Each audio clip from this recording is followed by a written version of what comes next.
Welcome to The Explainer. Today, we're going to talk about business strategy. You know, that secret sauce that separates the good companies from the truly legendary ones. We're going to break down what it is, what it isn't, and how you can actually start thinking about these powerful ideas in your own world. All right, so where do we even begin? Well, let's kick things off with a really common trap, one that a ton of businesses fall right into, often without even realizing it's happening. I mean, have you ever noticed this? You look at an industry and all the competitors start to feel, well, pretty much the same.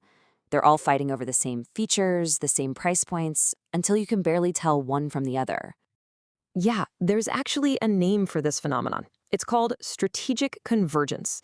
A classic example is the airline industry back in the day. One airline added a fee for a checked bag, and what happened? Boom, pretty soon they all did. It's this endless cycle of imitation that just kills what makes a company unique, and it pushes everyone to compete on just one thing, price. And that is a race to the bottom where nobody really wins. And this right here, this is a super important distinction that so many companies miss. They mistake being busy, operational effectiveness, for having a strategy. Look, being better, faster, or cheaper is vital, for sure. But true strategy is about being different. It's not just about doing the same things better, it's about carving out a unique place to play in the market. The legendary Harvard professor Michael Porter really nailed us. He argued that real strategy isn't about out-hustling your rivals at their own game. No, it's about changing the rules of the game entirely by creating a position for yourself that is unique and, crucially, defensible. So all of this leads us to the real endgame, the whole point of a good strategy, which is building a sustainable advantage. We're not talking about a quick win here. We're talking about building an edge that actually sticks around for the long haul. So yeah, the key phrase here is sustained competitive advantage. The whole idea is to build something that your competitors can't easily replicate. It's not about a clever marketing gimmick that works for a month. It's about creating strengths that are durable, that are hard to copy, so you can consistently outperform everyone else. And that lasting advantage can come from all sorts of places, right? It could be some proprietary tech that nobody else has. It could be a brand like Apple where people are just fiercely loyal. Or, hey, it could even be your company culture. Think about a place like Zappos. Their legendary customer service, which was driven entirely by their culture, became their ultimate competitive weapon. So, how do you actually build that advantage? Well, you can't just guess. You need some tools. And the very first step is to take a hard, honest look at the world you're operating in. It's like playing chess, right? You would never make a move without understanding the entire board. And that means looking way beyond just the companies you think of as your direct competitors. A great example, for a movie theater, the biggest threat might not be the other cinema down the block. It might be Netflix. And this is where Porter's famous Five Forces framework comes in. It is such a powerful tool. It forces you to look at the competitive landscape from every possible direction. You're not just thinking about your rivals, you're thinking about how much power your suppliers have, how much power your customers have, the threat of brand new companies entering the scene, and even the threat of completely different products that could replace yours. Okay, so once you've got a handle on the outside world, the next step is to turn that spotlight inward, onto your own organization. You got to ask the tough questions. What are we really good at? And just as important, where are we weak? And the go-to tool for this is, of course, the classic SWOT analysis. Strengths, weaknesses, opportunities, and threats. By laying all this out, you get this amazing, clear picture of where you stand right now. And listen, this isn't just some boring business school exercise.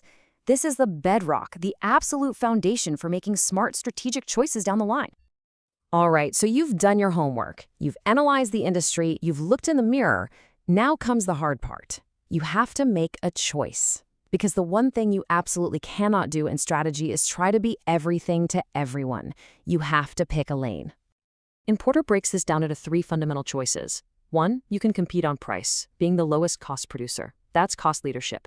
2, you can compete on being unique and offering superior value that people will pay more for. That's differentiation. Or 3, you can zero in on a very specific narrow market and just completely own it. That's focus.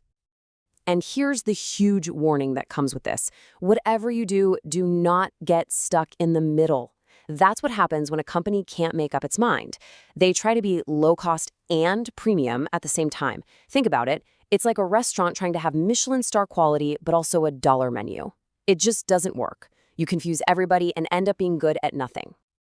And here are two perfect examples of companies that chose their lanes and stuck to them. You've got Walmart and Apple, both wildly successful, right? But their strategies couldn't be more different. Walmart is the absolute master of cost leadership. Their entire business is a machine built to drive prices down. Then you have Apple, the poster child for differentiation. They create these beautiful, innovative products that people are more than willing to pay a premium for. Okay, last section. And this is so important.